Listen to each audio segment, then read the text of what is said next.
പിന്നീട് ഞങ്ങൾ പോയത് എക്സിബിഷൻ്റെ ഒരു പ്രധാനപ്പെട്ട സ്ഥലത്തേക്കാണ്. ഈ വീഡിയോ കാണുമ്പോൾ നിങ്ങൾക്ക് മനസ്സിലാവില്ല എവിടെയാണെന്ന്. അക്വേറിയം. ഞങ്ങളവിടെ കയറി പൊന്നുസായിട്ട് തട്ടിക്കളിക്കുന്നൊക്കെ ഉണ്ട്. ഞാൻ ഏറ്റവും കൂടുതൽ എക്സിബിഷന് പോകണമെന്ന് ആഗ്രഹിച്ചത് കുട്ടീനെ ഇത് കാണിച്ചു കൊടുക്കാൻ വേണ്ടിയിട്ടാണ്. എപ്പോഴും നമുക്കിങ്ങനെ കാണിച്ചു കൊടുക്കാൻ പറ്റുന്നതല്ല, ഇതുപോലുള്ള എക്സിബിഷൻസോ അല്ലെങ്കിൽ എന്തെങ്കിലും ഒരു പ്രോഗ്രാംസൊക്കെ വരുമ്പോഴാണല്ലോ നമുക്ക് കാണിച്ചു കൊടുക്കാൻ പറ്റുള്ളൂ. ആളത് ചില്ലിലിങ്ങനെ തപ്പി ഇങ്ങനെ മീനെ പിടിക്കാനൊക്കെ നോക്കുന്നുണ്ടായിരുന്നു.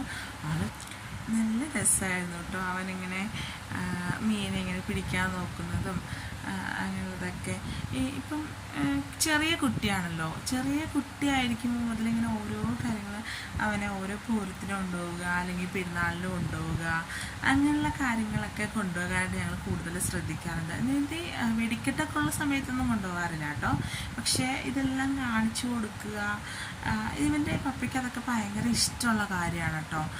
കുട്ടി ചെറുതായിരിക്കും മുതലെല്ലാം കണ്ട് വളരണം. തൃശ്ശൂരുകാരെന്ന് പറയുമ്പോൾ തന്നെ അറിയാമല്ലോ, അവർക്ക് പൂരവും പെരുന്നാളൊക്കെ എത്ര ഇമ്പോർട്ടൻ്റ് ആണെന്നറിയാം. അപ്പോൾ എല്ലായിടത്തും ഞങ്ങളെ കൊണ്ട് സാധിക്കുന്ന രീതിയിൽ ഇവനെ ഞങ്ങൾ കൊണ്ടുപോകാൻ നോക്കാറുണ്ട്. അപ്പുറേ ഞങ്ങൾ നിന്നതിൻ്റെ ഓപ്പോസിറ്റ് കുഞ്ഞു കുട്ടിയെ ആരോ എടുത്ത് ഉയർത്തി ഇതുപോലെ കാണിച്ചു കൊടുക്കാണ്ടായി. ഇവൻ എന്താണ് വലിയ എക്സൈറ്റ്മെൻറ്റിലാണ്.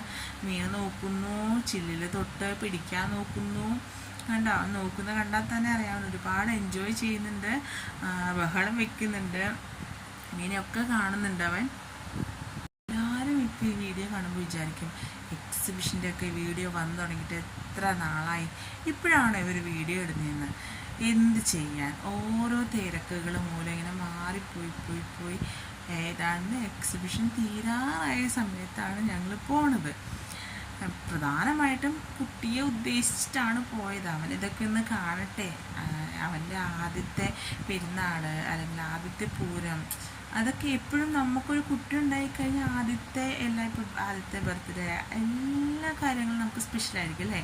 അപ്പോൾ അത്രയും നാൾ നമ്മൾ എന്താ പറയുക, ഓരോരുത്തരായിട്ട് അല്ലെങ്കിൽ ഫാമിലിയോടൊപ്പം മാത്രം ആഘോഷിച്ചിരുന്ന ഒരു കുട്ടി വരുമ്പോൾ നമ്മൾ എല്ലാത്തിനും അവനെയും കൂടെ ഉൾപ്പെടുത്തി അല്ലെങ്കിൽ അവൻ്റെ കാര്യങ്ങളും കൂടെ നമ്മൾ നോക്കിയിട്ട് ചെയ്യുന്നു. അപ്പം ഇങ്ങനെ ഓരോ സ്ഥലങ്ങളിലൊക്കെ ഞങ്ങൾ കൊണ്ടുപോകാറുണ്ട്. അവനെ ഓരോ കാഴ്ചകൾ കാണിച്ചു കൊടുക്കാറുണ്ട്. ഒരു തവണ ട്രെയിനിൽ കൊണ്ടുപോയി. അങ്ങനെ എല്ലാ മേഖലകളിലും തന്നെ കുഞ്ഞായിരിക്കുമ്പോൾ തന്നെ അവനെത്തിക്കാനായിട്ട് ഞങ്ങൾ ശ്രദ്ധിക്കാറുണ്ട്.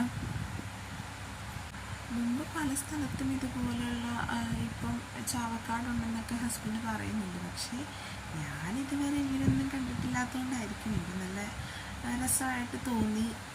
കുറേ സമയം അതിൻ്റെ ഉള്ളിൽ സ്പെൻഡ് ചെയ്തിട്ടാണ് ഞങ്ങൾ അവിടെ നിന്ന് ഇറങ്ങിയത്. ഓരോ